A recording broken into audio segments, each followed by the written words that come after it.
Hey guys, हाजिर आपके सामने एक नए एक्सप्लेनेशन वीडियो लेकर। आज मैं आपको एक्सप्लेन कर बताने वाला हूँ डे लाइट एंड को, जो एक बहुत ही ज़बरदस्त ज़ॉम्बी मूवी है और मुझे यकीन है कि आपको बहुत पसंद आएगी। तो वीडियो को एंड तक जरूर देख लेना और अगर नए हो तो सब्सक्राइब भी कर लेना। तो चलिए वीडियो को स्टार्ट करते हैं। सो मूवी की स्टार्टिंग में हम देखते हैं कि थॉमस अपनी गाड़ी में बैठकर फूड और शेल्टर की तलाश में वो शहर की तरफ जाता है, जहाँ पर वो एक घर के पास रुकता है और वहाँ पर वो देखता है कि एक बक्से के अंदर बहुत भयानक सी आवाज़ें आ रही होती है। और जैसे ही वो बक्से को हल्का सा उठा के दिखता है तो उसे ज़ॉम्बी दिख जाती है, जिसके बाद वो उसे बंद करके वो शटर खोल देता है और उसे एक चेन से बांध कर अपनी गाड़ी में लॉक कर देता है। और जिसके बाद वो अपनी गाड़ी में बैठकर उसे कस के खींचता है और उसे वो घसीटते हुए वो शटर से बाहर ले आता है और उसे खुले में छोड़ देता है। और उसके बाद उस चेन को वो तोड़ देता है और जैसे ही वो लॉक खोलता है वहाँ से एक ज़ॉम्बी बाहर निकलती है, जिसके बाद वो सूर्य की रोशनी में वो जल कर मर जाती है। अगर आपने मेरी पहली मूवी की एक्सप्लेनेशन देखी होगी तो आपने 28 वीक्स में देखा होगा कि 28 वीक्स में आपने गौर किया होगा कि चाहे दिन हो या रात ज़ॉम्बीज़ हर समय बाहर निकले हुए होते थे। लेकिन इस मूवी में कुछ अलग कॉन्सेप्ट है, जहाँ पर ज़ॉम्बी दिन में बाहर नहीं निकल सकते थे क्योंकि वो सूर्य की रोशनी में जल के मर जाते थे। कमिंग टू द मूवी, जहाँ पर हम देखते हैं कि थॉमस चेन को खोलकर अपनी गाड़ी में बैठाता है और उसके बाद वो वापस से शहर की तरफ जाने लगता है, जहाँ पर वो वापस से कुछ घरों के पास में रुकता है और वो अपने फूड और शेल्टर को ढूंढने की कोशिश करता है।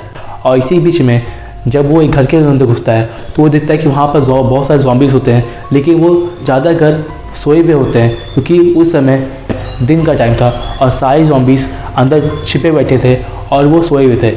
और इसी बीच में जब थॉमस वापस से वहाँ से निकल रहा होता है, लेकिन तभी ज़ॉम्बीज़ की आँख खुल जाती है और वो उस पर हमला कर देते हैं, जिसके बाद वो उनसे बहुत मुश्किल से बचकर वो वहाँ से उन्हें गोली मारकर वहाँ से वो भाग जाता है। जिसके बाद वो वापस से शहर के किसी और तरफ जाने लगता है, जहाँ पर वो एक बिल्डिंग पास रुकता है, जहाँ पर वो एक बिल्डिंग चढ़ता है, जहाँ पर वो एक अच्छी सी जगह रात गुजारने के लिए वो देखने लगता है। जिसके बाद वो देखता है कि रोड पर एक गाड़ी आकर रुकती है, जो एक लेडी को देखकर रुक जाती है ताकि वो उसे रेस्क्यू कर सके, क्योंकि दिन में तो ज़ॉम्बी बाहर नहीं निकल सकते थे, तो उन्हें पता था कि वो ज़ॉम्बी तो नहीं है।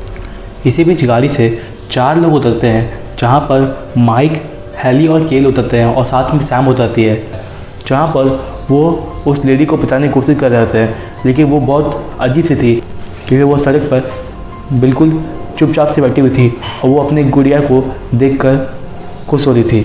लेकिन सैम ईथन को होशियार रहने को कहती है। इसी बीच जब ईथन उस लेडी के पास जा रहा होता है तभी 2 गाड़ी से 8 लोग उतरते हैं और सैम और उसकी टीम पर हमला कर देते हैं और उसके बाद वो खुलेआम फायरिंग कर लेते हैं। और इसी बीच सैम और उसकी टीम दोनों गाड़ियों पर हमला करने की कोशिश करती है, लेकिन वो एक एक करके मारे जाते हैं और सिर्फ सैम बच जाती है।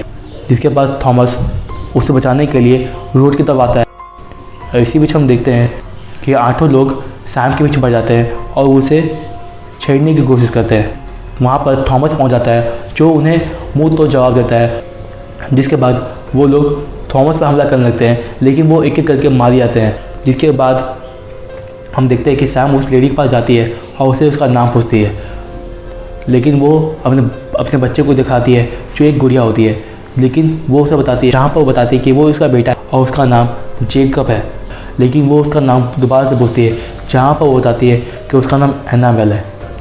इसके बाद सैम उसे धीरे से उठाकर वो अपने साथ ले आने लगती है, जहाँ पर वो थॉमस को देखती है कि वो अपनी गाड़ी में बैठ के जा रहा होता है, लेकिन वो उसकी वापस से हेल्प मांगती है, जहाँ पर बताती है पास रात गुजारने के लिए बहुत अच्छी जगह है, जहाँ पर बताती है कि उसके पास इलेक्ट्रिसिटी, वाटर सप्लाई और साथ में फूड और शेल्टर भरे पड़े हैं और साथ में 40 से 50 सर्वाइवर्स भी हैं। और फिर उसके बाद थॉमस से पूछता है कि यहाँ से वो कितनी दूर है, जहाँ पर वो बताते हैं कि वो सिर्फ यहाँ से आधा घंटा दूर है। और उसके बाद थॉमस रेडी हो जाता है ताकि वो उनके साथ में रात गुजार सके और वो सुबह वहाँ से निकल सके। जिसके बाद वो गाड़ी लेकर वो उनके साथ निकल जाता है और इसी बीच और फिर धीरे धीरे रात होने लगती है, जहाँ पर ज़ॉम्बीज़ बाहर निकलने लगते हैं और उनका गाड़ी के पीछे करने लगते हैं। थॉमस सैम से पूछता है कि वो यहाँ से कितनी दूर है और हमें कितना देर लगेगा, क्योंकि अब ज़ॉम्बीज़ हमारे पीछे दौड़ने लगे हैं और कुछ देर बाद वो हमें पकड़ भी देंगे। जिसके बाद थॉमस को रास्ता बताती है और वो लोग उसकी राह पर निकल जाते हैं। और इसी बीच में सैम अपनी टीम से कांटेक्ट करती है वायरलेस के थ्रू, जहाँ पर जहाँ पर हम देखते हैं कि उसकी टीम उसकी मदद के लिए निकल जाती है। और इसी बीच में सैम थॉमस और एनाबेल के साथ में बिल्डिंग पास पहुँच जाती है, जहाँ पर वो ज़ॉम्बी से बचने के लिए उन पर फायर करते हैं। और इसी बीच में की पूरी टीम उन्हें कवर फायर देती है और उन्हें वहाँ से बचा के बिल्डिंग में ले आने लगती है। और इसी बीच में सैम की पूरी टीम बिल्डिंग वापस घुस जाती है और सैम भी घुस जाती है। और जैसे ही थॉमस बिल्डिंग घुसा होता है, एक बड़े से ज़ॉम्बी को देखता है, जिसके बाद वो उसकी तरफ आने लगता है। लेकिन सैम की पूरी टीम उस गेट को बंद कर देती है और उसके बाद वो लोग अंदर चले जाते हैं। इसके बाद सैम की पूरी टीम उनके बाकी 3 मेंबर्स के बारे में पूछती है, जहाँ पर सैम बताती है कि वो लोग तीनों एक हमले में मारे गए। लेकिन इसकी टीम समझ लेती है कि थॉमस ने उन लोगों को मारा होगा। जिसके बाद क्रिस, जो माइक का भाई है, वो थॉमस को बहुत गंदी गालियाँ देता है और उससे बहुत खड़ी कोशिश सुनाता है और उसे मारने की कोशिश करता है। लेकिन सैम उस सबको समझाती है कि थॉमस ने उन सबको बचाया है, बल्कि उसकी टीम उस पर विश्वास नहीं करती है। लेकिन जिसके बाद सैम बताती है टीम को एक प्लेन मिला है। जिसके बाद उनका टीम का जो लीडर है, जिसका नाम फ्रैंक है, वो उन सबको एक रूम में ले आता है और वहाँ पर प्लेन के बारे में जानकारी निकालने की कोशिश करता है। जहाँ पर वो उसे एक फ़ोटो भी दिखाती है, जहाँ पर एक प्लेन रनवे में खड़ा होता है। और उसके बाद उसकी टीम प्लान बनाती है कि वो लोग इस प्लेन के ज़रिए इस शहर से कहीं और चले जाएंगे। और उसके बाद हम पता चलता है कि जिस बिल्डिंग में सैम और उसकी टीम रहती है, वो बल्कि एक पुलिस स्टेशन है, जहाँ पर फ्रैंक पहले से ही वहाँ का पुलिस ऑफिसर है। और उसके बाद फ्रैंक थॉमस से कुछ पूछताछ करने की कोशिश करता है, लेकिन वो उसे कुछ भी नहीं बताता। जिसके बाद वापस से सबको सेल्स में जाने कहता है। बीच में ईथन, जो फ्रैंक का बेटा है, वो थॉमस को लेकर सेल की तरफ जा रहा होता है। जिसके बाद ईथन बताता है कि दरवाजे के पास जो तुमने बड़ा सा ज़ॉम्बी देखा था, वो पिछले 3 हफ्तों से हमारी बिल्डिंग में घुसने की कोशिश कर रहा है और वो सबको मार डालना चाहता है। जिसके बाद थॉमस थोड़ा सा घबरा जाता है। लेकिन इसके बाद ईथन थॉमस को सैम के सेल के पास में बंद कर देता है। जिसके बाद वो वहाँ से अपनी सेल में चला जाता है। और इसी बीच में थॉमस को नींद आ जाती है और वो सो जाता है। और इसी बीच में जब थॉमस की आँख खुलती है तो वो देखता है कि सैम उसे देख रही होती है। जिसके बाद उसे बहुत ऑकवर्ड फील होता है, लेकिन सैम उसके लिए से माफ़ी मांगती है। लेकिन इसके बाद सैम उसके शहर के बारे में पूछती है। जिसके बाद थॉमस बताता है कि वो न्यूयॉर्क से है, जहाँ पर वो पूछती है कि वहाँ की हालतें क्या है। तो बताते हैं कि सब जगह ज़ॉम्बीज़ फैले हुए हैं और वो एक दूसरे को मार रहे हैं और कुछ भी नहीं।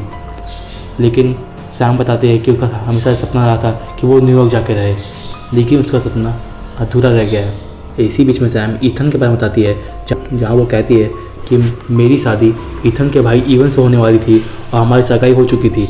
और जब ये सब शुरू हुआ तब हम घर पर थे और तभी हमें पता चला, टीवी में टेलीकास्ट हो रहा था कि कोई भी अपने घर से बाहर नहीं निकले और सारे दरवाजे बंद रखें जब तक सारा माहौल ठीक नहीं होता है। तभी उनके दरवाजे पर अजीब सी आवाज़ें आने लगती है। जिसके बाद इवन उसे बाथरूम में छिप जाने कहता है और इसके बाद जब वो आती है तभी उसे चीखने की आवाज़ आने लगती है। लेकिन फिर भी वो बाहर नहीं निकलती क्योंकि इवन ने उसे मना किया था। और इसके बाद सारी आवाज़ें बंद हो जाती हैं। जिसके बाद जब वो झाँक कर देखती है तब इवन उसके सामने आ जाता है, लेकिन अब वो नॉर्मल नहीं होता है और वो एक ज़ॉम्बी बन चुका होता है। और इसके बाद इवन उस पर हमला करने लगता है। लेकिन इसी बीच में जब वो उसे मारने वाला होता है तभी वहाँ पर ईथन पहुँच जाता है और उसे गोली मार देता है। इस बात को ईथन अभी तक भुला नहीं पाया है। और इसके बाद हम देखते हैं कि सैम अपने सेल से बाहर निकल के एनाबेल को देखने जाती है।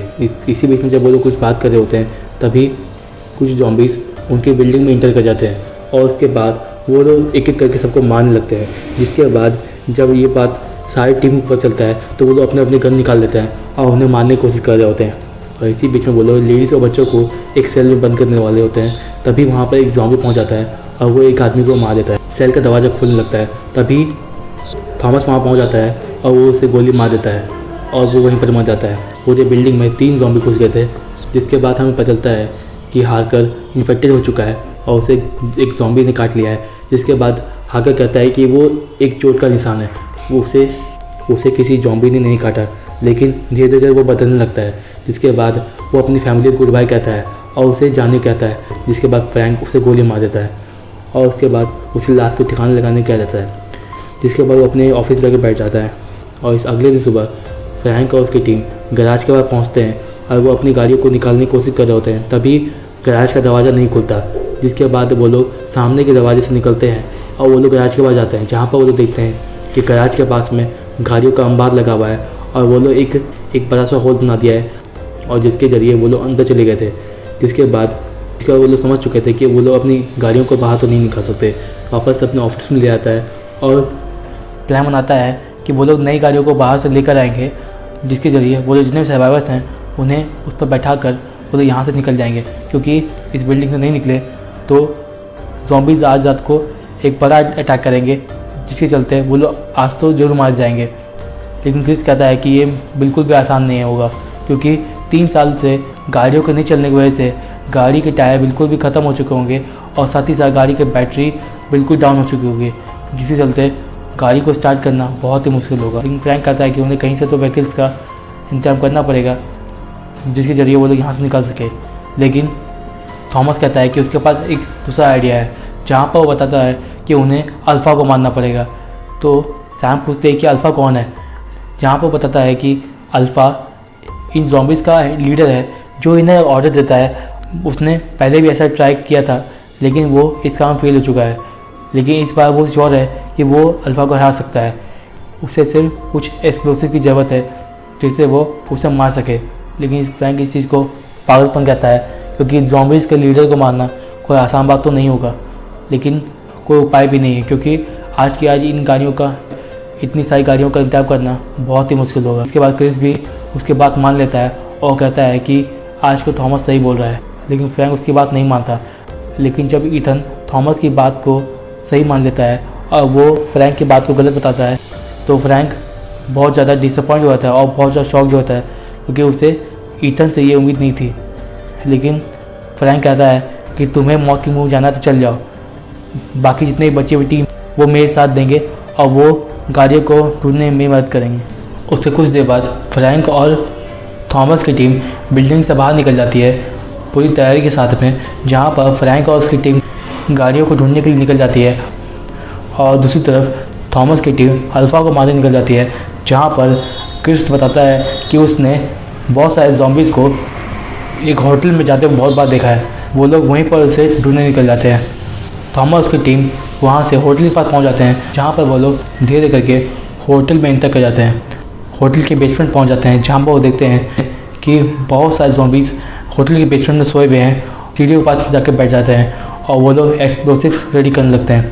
और इसी बीच में थॉमस कहता है कि उनमें से किसी एक को बेसमेंट के बीच में जाकर इस एक्सप्लोसिव को लगाना पड़ेगा, जिससे पूरी बिल्डिंग तबाह हो जाएगी और वो सारे ज़ॉम्बीज़ मारे जाएंगे।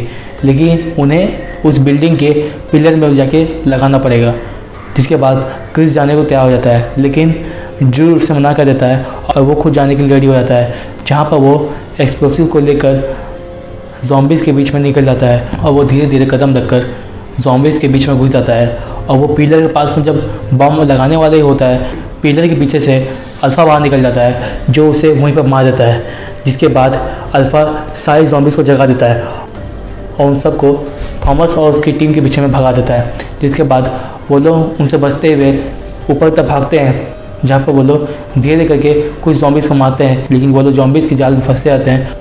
और इसी बीच में थॉमस एक्सप्लोसिव का बटन दबा देता है, जिससे कुछ ज़ॉम्बीज़ वहीं पर मर जाते हैं।